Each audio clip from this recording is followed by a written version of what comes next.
আসেন আজকে আমি কি রান্না করব আপনাদের সাথে শেয়ার করব। আমি আজকে চিংড়ি মাছ দিয়ে পুঁই শাক আলু রান্না করব। তা আসেন ভিডিওটা শুরু করা যাক।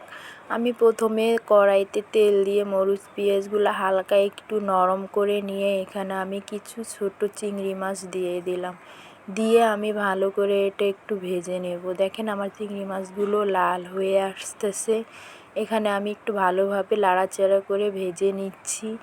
নিয়ে এখানে আমি এখন বেটে রাখা জিরা আর রসুন দিয়ে দিব। আমি একসাথে বেটে নিয়েছি।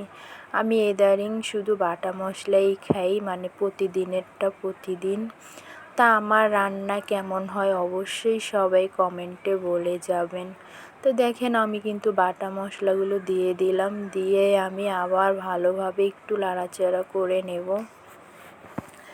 নিয়ে আমি এখানে কিন্তু সব রকমের গুঁড়া মশলাগুলো দিয়ে দেব। তো দেখেন আমি ভালোভাবে এটা ভেজে নিলাম, জানি কোনো কাঁচা গন্ধটা না আসে।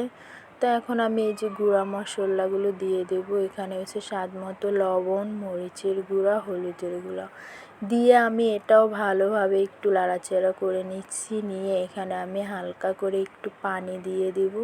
দিয়ে মশলাটা ভালোভাবে কষিয়ে নেব। আমি কিন্তু আপনাদের সাথে সবসময় সহজভাবে রান্না শেয়ার করি। আমি যেভাবে রান্না করি এভাবেই শেয়ার করি। তা আপনাদের কাছে যদি একটুও ভালো লাগে কমেন্টে বলে যাবেন, আর ফলো দিয়ে সাথেই থাকবেন। তা আমি একটু হালকা করে পানি দিয়ে দিলাম। এটা আমি ভালোভাবে কষিয়ে নেব। এখন আমি এটা ঢেকে দেব। তো দেখেন আমার রান্না যদি কোনো জায়গা থেকে একটুও ভালো লাগে কমেন্টে বলে যাবেন। তো দেখেন আমার মশলাগুলো কিন্তু কষানো হয়ে গেছে, পুরো তেল উঠে গিয়েছে। তা আমি কিন্তু এখানে আগে পুঁই শাকের ডাঁটা আর আলুগুলো দিয়ে কষিয়ে নেব। দেখা যায় শাক কিন্তু আগে দিলে শাকটা মানে সবুজ সবুজ থাকে না। তা আমি আগে ডাঁটা আর আলু দিয়ে ভালোভাবে নাড়াচাড়া করে নেব। তো দেখেন এখনই দেখতে কিন্তু অনেকটা সুন্দর লাগতেছে। আর এই তরকারিটাও কিন্তু অনেক দিন পর খাওয়া হচ্ছে। অবশ্যই বাড়িতে যে নিজের লাগানো পুঁই শাক একদিন খাওয়া হয়েছে। তো ঢাকায় এসে আমি আজকে রান্না করতেছি এই তরকারিটা। তো এখানে আমি হালকা করে একটু পানি দেব, বেশি একটা পানি দেব না। দিয়ে আমি এটা কিন্তু ঢেকে দেব। দিয়ে সিদ্ধ করা পর্যন্ত অপেক্ষা করব। তো দেখেন আমি কিন্তু বেশি একটা পানি দিইনি।